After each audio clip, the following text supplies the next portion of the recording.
Good day everyone. Today I will profiling a cultural heritage here in Matalam. This is often called a White House or Valdivieso Mansion. Matalam Mansion, aka White House. Background information. Type, mansion. Ownership, private. Address, Matalam lang, Junction Road. Area, zip code 9406. Barangay, Poblacion. Region, Sok Sargent. Neighborhoods, Linaw lang, Kabakan, and Amas. Year of construction or estimated age. It was built during the 1960s and its estimated age is around 61 years. Ownership. It was owned by the late Bernardo Digoy Valdivieso. Declaration or legislation. None. Description. Physical description. The younger caretakers did not know how big the mansion is, so I cannot answer that. But overall, the house was painted in a white starting from the main door to the inside up to the roof to its sort of faded already. When you enter the main door, a huge chandelier in an antique wooden sala set will welcome your eyes. Inside, there is a huge sala and a kitchen. On the second floor, there are 4 rooms and there is a terrace downstairs, and to the rooftop, there is also a huge garage. There is also mini playground outside and a vast garden to relax too. Historical description. When it was built in 1960s, this mansion served as a home for the Valdivieso family. This is where they raised their as well as raising the former Wina Express family. There were rooms allotted for the drivers and conductors at that time. Stories associated with the structure. When we visited the mansion, the oldest caretaker was not available due to her health complication aside from her age. The young grandson of the original caretaker were the ones who accompanied us inside the old mansion since the owner already died and his family doesn't stay there anymore for how many years. When we were touring inside, I asked the kids if where they stay. I think the older kids is around 9 to 10 years old and the younger is 6 to 7 years old. Me, diri kamo gatulog pag gabi igang? The kid, hindi po. May balay kami sa gilid sang mansion, dito lang kami gatulog. Me, nga man, nahadlok kamuhaw. Pero kung adlaw gatambay kamo dire. The kid, wala kami gasulod dire pag hindi upod sila nanay pag nagalimpyo lang kami dire tisa. Kung gabi abi may nagapanuktok dire sa mga pultahan tapos may nagalakat sa mga hagdan. Amo wala kami nagatulog dire. After hearing that, I had goosebumps. And after we left, my friends told me that they had goosebumps after entering the main door. Significance. Historical. It served as the home for the Valdivieso family as well as the driver and conductors of the former Wina Express. Also, this house welcomed the special guest of Matalam during the leadership of the late Digoy Valdivieso. Social.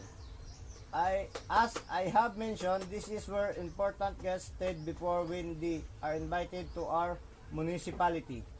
For example, are some famous politicians and actors or actresses like Vice Ganda. For now, it welcomes all the guests that wants to take photo, but I think they are planning to make an attraction since it is the oldest mansion of the municipality.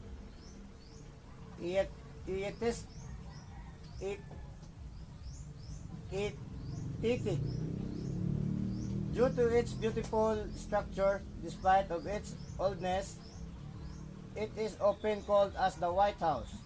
Its oldness added up to its attractiveness as the time goes by. It is really amazing how the structure is still sturdy. If you can see the details of the corner, you can really see its elegance, making it picture perfect for a photo shoot. Conservation. Status or condition of the structure. Good. Constraints or threats or issue. Front door. There is a huge crack. Wall. Wooden walls are eaten by mites. Another wall. Ceiling. Even the wooden ceiling is slowly destroyed. Stair. Lights. Most of the lights inside the house are no longer working.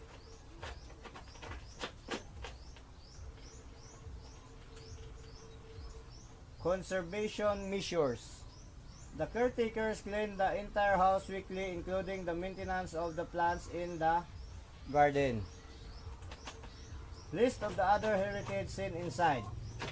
Antique vase, antique wooden and glass salasets, old paintings, telephones, old mirrors, cabinets, old chandeliers, and sculptures.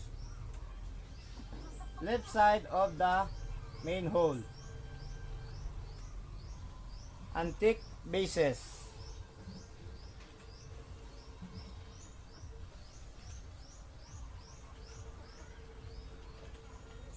Main hall. Chandelier and old sala set.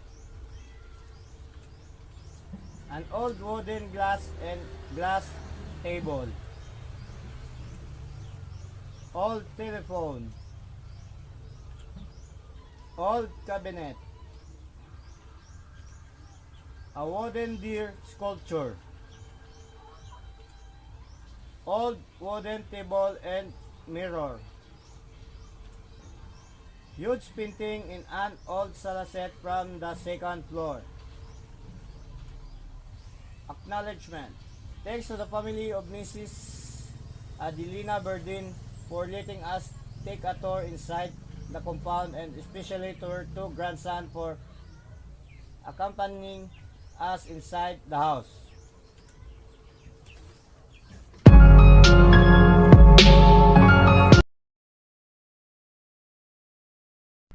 Good day, ma'am, and now I will be profiling a natural heritage.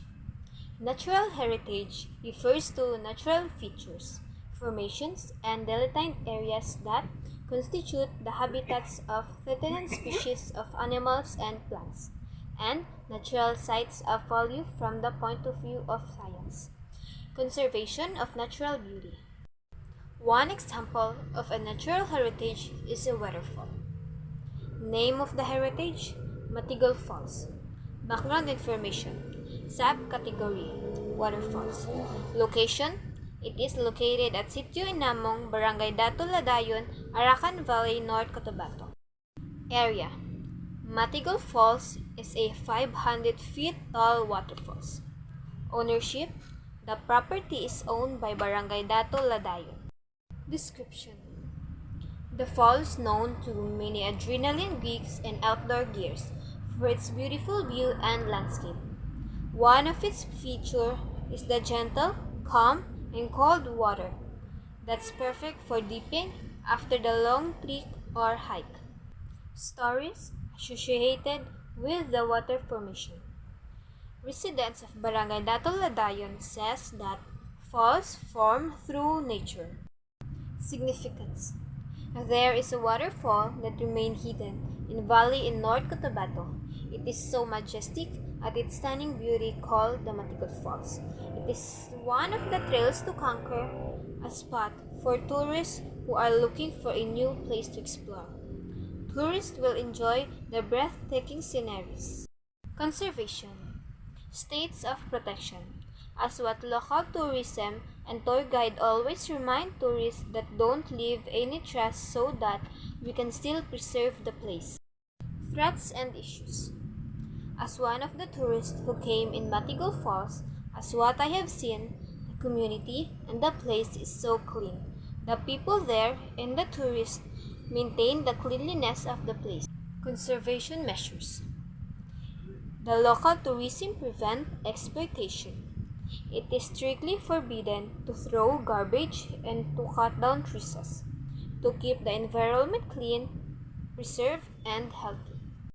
Here is the some photos of Matigal Falls.